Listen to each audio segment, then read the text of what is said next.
mami turanga kanya mami wambula.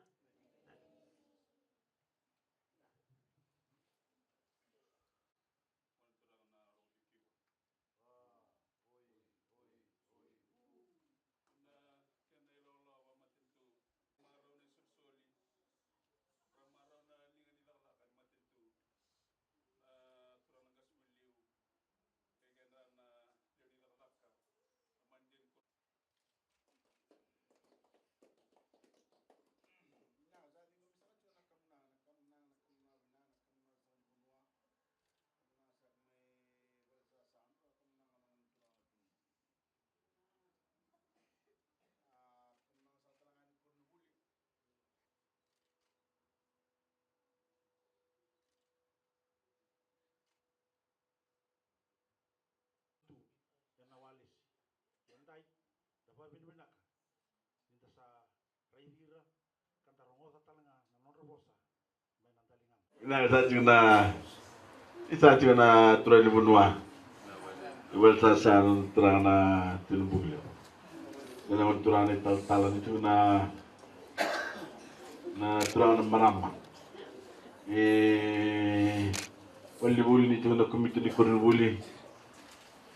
Bawa nating wali na bikin da bagi botura bunwa kinda bagi tikina. Nilaw ba matentu. Tungol di Mengo ay Punisia Secondary School na kanandola tu nondo tu walni bola na library nondo tu boarding wata kena nondo tu footpath ni kuwa singile umbo santa mai chikongo ay Nabukelevu mai dola tu nondo classroom o bobe na wale unda mai tu wale levu nikana mai dola tu na classroom na singile uni kwa Nabukelevu klabi na kana ilaglo ko matentu ke mami tu wale levu ngo mai bunsia lago tu mai kena ko na road show adana tu na road show rako tu mai kena na wale silesi ko matentu mera mai mamai buat tegi kemana lain pun bawa turang Kadavu na Bainimarama ni matentu. Iko mai bawa boleh kasona Bainimarama ni sesangat juga ni klan ni rendi bukator ni. Saat juga sarlang mai boleh lewu ni boleh selesai bawa matentu mai suba. Meramai ciku meramai buka retakan. Na bayi tambah kita ni Bainimarama ni matentu. Saat ciku kita ngomai pun siang. Wikam do sangai Nabukelevu mai bunsia wa bos chuko na kawai evide chuko na boleh selesai pematentu sakau juga di pematentu dua na kena sa sini kawai chuko boleh na lini bunwa na kena bangatang chuko na kakana bulan sarong chuko ni sa le na kakana tau chini sama iba ngata chuko satu ni wani kene veo mo mai wanda chikamuni ni rote ndona untolu ronan rawada na lele bunwa elenga vompula elenga chuko non rampula ne viembaki en na matingo na matini suka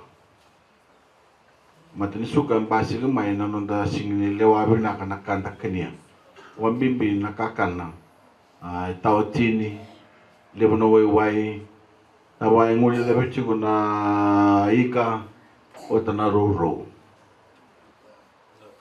saka wai chiku na bukale na tamban nimbula tara kere chiku via na tamban nimbula pata kere ne bukale silesi mo mai bakan dia takabi kamni na lene buno bakat turang Kadavu na kawai sa chiku kini karua sa rongotal chiku ngana kena sa lebu jumbe mai na silin na kena mai wana ite wabimbi na te ni angona sa lautal sungai na kuai ni sa wakasam sampai jumbe kana no menilabo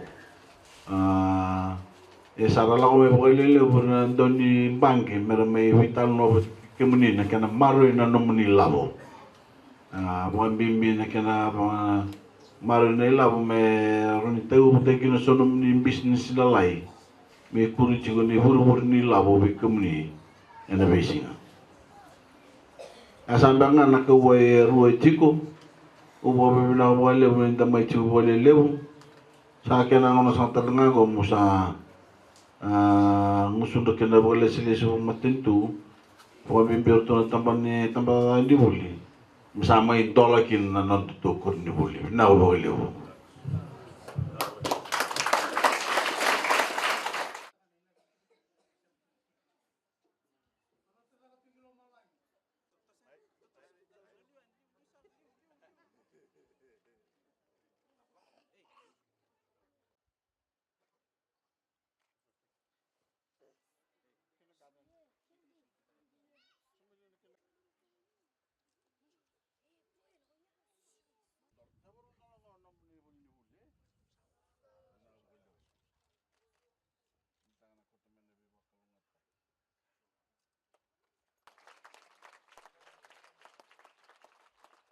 Mami sama rautaga ke mi dingo mati kona beka de dere ke mami dingo mati ko na tu da ke tu na mata non rabale ni buli bo na vale ni wili bola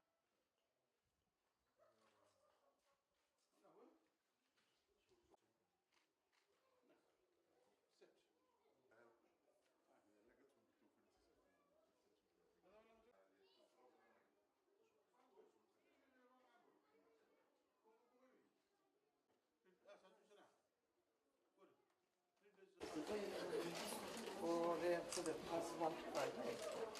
Because with every day, look at all the little books, see?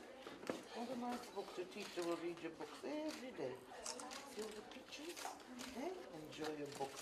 Thank you, Renata.